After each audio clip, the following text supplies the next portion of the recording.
நேற்று நடைபெற்ற நாடாளுமன்ற கூட்டத்தொடரில் ராகுல் காந்தி, காங்கிரஸ் கட்சியின் எதிர்க்கட்சி தலைவர் ராகுல் காந்தி மிகவும் கோமாளியை போல் நடந்து கொண்டார் என்றால் அது மிகையாக, ஒரு ஆக்கப்பூர்வமாக செயல்படுத்திக் கொண்டிருக்கின்ற பாராளுமன்றத்தை முடக்க வேண்டும் என்ற ஒரே கண்ணோட்டத்தில் செயல்பட்டார் என்பது வெட்ட வெளிச்சமாக தெரிந்தது. நேற்று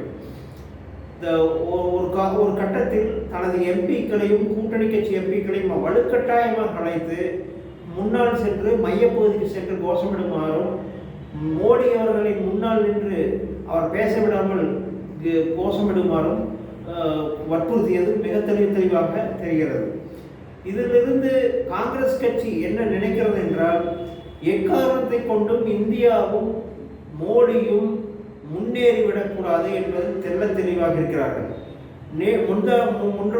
அதற்கு முதல் நடைபெற்ற பாராளுமன்ற கூட்டத்தொடரில் இந்துக்கள் அனைவரும் தீவிரவாதிகள் என்று கடுமையான குற்றச்சாட்டை வைத்த ராகுல் காந்தி அடுத்த நாள் தான் ஏதோ 190 சீட்டுகளை பாராளுமன்ற தொகுதியில் வெற்றி பெற்ற மாதிரி கடுமையாக நடந்து கொண்டது இந்தியர்கள் அனைவரிடத்திலும், இந்தியர்கள் அனைவரின் மனத்திலும் மிகவும் ஒரு தாக்கத்தை ஏற்படுத்தியிருக்கிறது.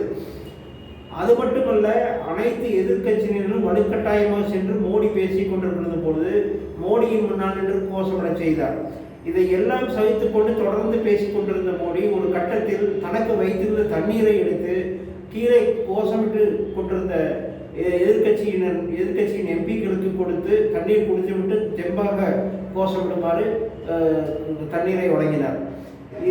இதிலிருந்து இந்த நிகழ்விலிருந்து ஒரு பண்பட்ட மனிதருக்கும் ஒரு பண்பாடு இல்லாத ராகுல் காந்திக்கும் உள்ள வித்தியாசம் மிக தெளிவாக தெரிந்தது.